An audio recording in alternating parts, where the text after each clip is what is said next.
diberitakan mahal, memang itu mimik bonekanya bisa kayak manusia banget ya Mil ya? Iya. Kayak bener-bener gimana? Bisa marah, bisa sedih, bisa bingung, bisa senang. Iya bener-bener. Iya, kurang lebih kayak gitu. Nanti sebelum kita ngobrol lebih lanjut, kita bacain dulu pertanyaan yang pertama dulu ya. Habis itu kita santai-santai aja. Oke. Yang pertama nih dari @didingwinarko. Apa yang membedakan film The Doll 3 ini dengan sebelumnya? Masih lanjutan cerita yang sama atau ini cerita baru? Nah ini mungkin Mila yang jawab. Oke. Kalau untuk The Doll 3 sama yang sebelumnya itu beda banget sih. Dari ceritanya beda, pemainnya semuanya beda. Nggak ada persamaan dari segi cerita. Jadi ini tuh nggak nyambung sama sekali antara The Doll 2 dan The Doll 3. Bonekanya pun juga berbeda. Yang dulu mungkin kalau misalnya ada si boneka itu ya karakternya bisa jadi kerasukan sama roh jahat. Kalau ini nggak kayak gitu ceritanya. Jadi kalau yang ini tuh benar-benar bonekanya tuh bisa ngomong, bisa bergerak, bisa jalan, bisa melakukan hal-hal yang dilakukan sama manusia lah pokoknya intinya. Jadi iya. Tapi ada hubungannya ada hubungannya sama aku kan nggak main di The Doll 2 sama 1 kan. Aku juga main. Iya maksudnya kita kan nggak main berdua maksudnya. Yang kamu tapi nonton The Doll 1, The Doll 2 dong. Aku nonton yang kedua. Yang kedua ada hubungannya sama ketiga. Karena ada yang nanya nih kemarin, ada yang nanya. Ada beberapa pemain sebenarnya yang katanya dirahasiakan ada muncul lagi ada bonekanya, terus katanya ada hint dari bukan dari The Doll 1, The Doll 2 tapi dari mungkin Sabrina or salah satu dari mereka katanya ada hint sebenarnya ada hubungannya sama The Doll 3. Kalau saya ingat aku sih kayak ini totally different story ya nggak sih? Yes it is. Ini beda banget dari segi cerita, tapi emang ada pemain di The Doll 2 yang main juga di The Doll 3.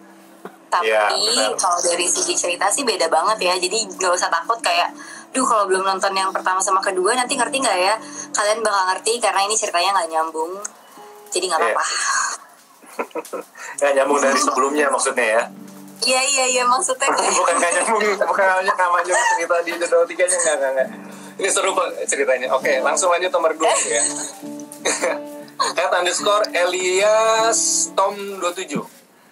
Selama syuting dengan boneka The Doll ini, apakah ada hal mistis yang terjadi apa enggak? Misalnya bonekanya gerak-gerak sendiri. Kalau ini kayaknya gue yang jawab boleh? Boleh. Jadi sebenarnya ini kami sebagai pemain tidak mengalami. Cuman dari divisi art mereka sempat cerita-cerita, gue denger di kuping gue tuh. Jadi misalnya si doll ini nih ya kan pasti namanya doll ini kita punya ada beberapa persediaan lah ya, nggak cuma satu gitu. Jadi kayak untuk in case jaga-jaga ada apa-apa di lokasi. Nah ini setiap mereka katanya lagi diberdiriin, diapain, misalnya didudukin nih, terus besok mau diambil lagi, itu katanya beberapa dollnya itu berubah posisi drastis. Gue dengernya gitu. Terus gue bilang, tapi gue gak nanya lagi sih, gue juga parno juga. Karena maksudnya bonekanya sangat mirip dengan manusia, jadi kayaknya gue gak tahu deh maksudnya apakah mereka itu ngomongin mistis atau apa. Cuman kalau memang itu benar terjadi, menurut gue cukup unik ya. Kayak paranormal activity gitu, ada something yang bisa gerak-gerak tanpa kita tahu, ya gak sih? Kalau kamu pernah dengar apa, Mil? Aku dengar itu juga dari Kak Rocky waktu itu yang cerita. Katanya Pak Rocky langsung malah? Iya, jadi makanya si dollnya ini harus ditaruh di dalam box biar nggak kemana-mana. Aduh, aku kan kayak di challenge gitu kan sama Sheila atau sama Nuri gitu. Berani nggak tidur bareng sama dollnya gitu dibawa ke rumah? Terus aku kayak nggak usah coba-coba. Aku males banget sih Kak, karena aku sih emang nggak ngerasain langsung ya. Cuman kan aku kan berakting bareng sama si dollnya itu. Nggak tau gimana, somehow nggak tau ini aku yang aneh atau perasaan aku doang atau emang aku suggest doang, tapi begitu aku mau take sama dia kan aku suka ngeliatin dia terus gitu kan, berusaha untuk dapetin ngeliatin doang terus. Ya aku berusaha untuk dapetin chemistry-nya. Jadi aku dapetin chemistry kan dia sama kamu aja dong, sama si dollnya juga. Dapetin chemistry sama boneka gimana rasanya ya, Mil? Nah itu dia kan, aku pikir kayak ya udahlah, benda aku mati liatin gitu aja. kan. Iya, tapi gak tau kenapa somehow aku ngerasa dia kayak berekspresi gitu, kayak nggak tahu, aku sih bisa tiba-tiba jadi sedih pas ngeliatin dia, dan jadi lumayan kebawa emosinya. Cuman emang PR banget pada saat take, karena banyak kan dibutuhkan beberapa orang untuk bisa ngontrol ekspresinya dia, pergerakannya dia gitu. Jadi semuanya tuh harus bekerja sama dengan baik banget untuk bisa mendapatkan yang diinginkan gitu kan. Tapi pada saat sebelum take aku coba ngeliatin si dia itu tuh aku ngerasa dia kayak berekspresi gitu sama aku. Mungkin aku halu ya.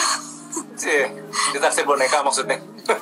Enggak Tapi ini Sobat 21 gue udah mau cerita sedikit ya. Gue pernah datang ke, gue selalu kalau lo datang ke lokasi sedikit selalu lebih awal gitu.